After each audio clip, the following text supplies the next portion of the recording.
अर्जुन नाम का व्यक्ति की शादी अरेंज मैरिज के तौर पर दीपा से हुआ था। दोनों की शादी अरेंज मैरिज होने के कारण वे दूसरे को पहले से नहीं जानते थे। शादी के बाद दोनों एक दूसरे को जानने पहचानने का काम चालू हुआ। कुछ ही दिनों में दोनों एक दूसरे को अच्छी तरह से पहचानने लगे। जब दोनों में अच्छी तरह से पहचान हुआ तो दोनों एक दूसरे को समझने लगे थे। तो अर्जुन को लग रहा था कि उसे एक बेहतर ही पत्नी मिली है, क्योंकि उसे पूरी तरह से समझने के बाद उसे समझ में आ गया था कि लव मैरिज करना कोई ज़रूरी नहीं है, अरेंज मैरिज में भी अच्छी पत्नी मिल जाती है। दोनों की नई नई शादी हुई थी, इसी कारण से दोनों एक दूसरे को अच्छी तरह से समय देते थे। उसके बाद दोनों एक दूसरे के काम में हाथ बटाया करते थे। पति पत्नी दोनों में खूब ज़्यादा प्यार होने लगा था। अब उसकी पत्नी भी अर्जुन को समझ गई थी और उसे किसी भी प्रकार का कोई काम या किसी प्रकार की कोई सामान ज़रूरत पड़ने से पहले ही उसकी पत्नी उसके सामने हाजिर कर देती थी। एक दिन अर्जुन अपने दोस्त अखिलेश को अपने घर दावत पर बुलाया था। अर्जुन और दीपा के प्यार को देखकर अखिलेश बोलता है कि तुमने तो अरेंज मैरिज की है, लेकिन तुम्हारी पत्नी बहुत अच्छी है, तुम्हारा बहुत ज़्यादा ख्याल रखती है और तुम दोनों भी अच्छी तरह से अपना काम कर रहे हो। तुम्हारी पत्नी तो बहुत ज़्यादा खूबसूरत है और हर काम में तुम्हारा बहुत ज़्यादा ध्यान रखती है। तुम बहुत ज़्यादा खुशकिस्मत हो कि तुम्हारा अरेंज मैरिज होने के बावजूद भी तुम्हें इतनी अच्छी पत्नी मिली है। एक दिन अर्जुन अपनी पत्नी से कहता है, तुम जाकर तैयार हो जाओ, हम लोग कहीं घूमने जाने वाले हैं। हम लोगों की शादी के इतने दिन हो गए हैं और बहुत सारे काम होने के कारण हमें टाइम भी नहीं मिल पाया है कि हम घूम सके। चलो आज हम लोग कहीं घूमने के लिए चलते हैं। इतना सुनकर उसकी पत्नी दीपा कहती है कि आपने तो बिल्कुल ठीक कहा जी, बहुत दिनों से हम लोग कहीं घूमने नहीं गए। अच्छा हुआ आज आपने बोल दिया, हम लोगों का मन नहीं लग रहा था, चलो कहीं घूम कर आते हैं। दोनों एक कार में बैठकर घूमने के लिए निकल पड़ते हैं। रास्ते में जब हाईवे पर गाड़ी जाती है तो उनका एक बड़ी गाड़ी से टक्कर होने के कारण दोनों दुर्घटनाग्रस्त हो जाते हैं। अर्जुन को जब होश आता है तो वह हॉस्पिटल में था। वह अपनी पत्नी को ढूंढने लगता है।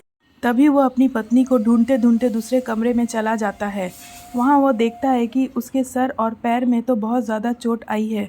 अर्जुन घबराकर डॉक्टर से पूछता है कि मेरी पत्नी की तबीयत ठीक तो है, क्या वह सही हो जाएगी ना?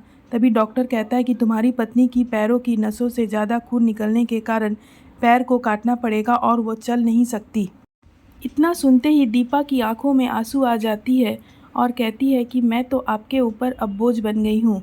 उसके बाद अर्जुन कहता है कि ऐसा कोई बात नहीं है, इतने दिनों से तुमने मेरा ख्याल रखा था, अब मेरा फ़र्ज़ बनता है कि मैं भी तुम्हारा ख्याल रखूँगा। कुछ दिनों बाद दीपा थोड़ा ठीक हो गई, पर पैर नहीं होने के कारण चल नहीं पा रही थी।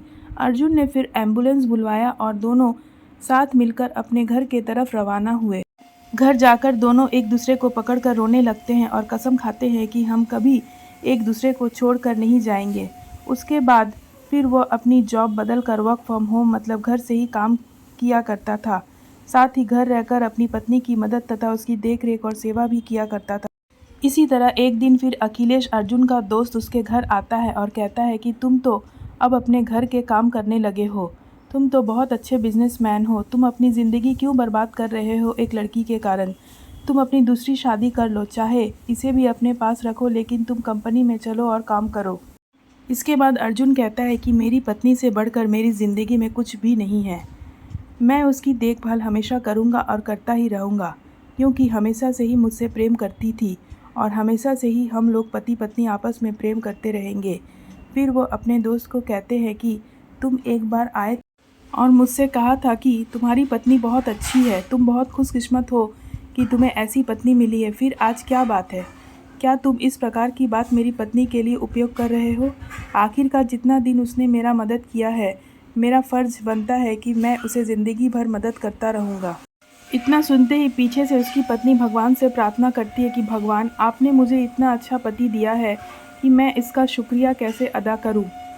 और वह सदा के लिए एक दूसरे से प्रेम करते रहे और अपनी ज़िंदगी को आगे बढ़ाते रहे। इसलिए मेरा मानना है कि पत्नी चाहे जैसी भी हो, उसको कभी छोड़कर नहीं जाना चाहिए और पत्नी को कोई तकलीफ़ होती है तो उसका साथ देना चाहिए, ना कि उसके साथ छोड़ देना चाहिए। दोस्तों, मेरी कहानी अच्छी लगी हो तो एक लाइक करके अपना प्यार दिखाइएगा और कैसा लगा ज़रूर बताइए। अगर आप मेरे चैनल पर नए हैं तो आपका स्वागत है और सब्सक्राइब ज़रूर करें। अच्छी अच्छी कहानी सुनने के लिए मेरे साथ बने रहें। धन्यवाद।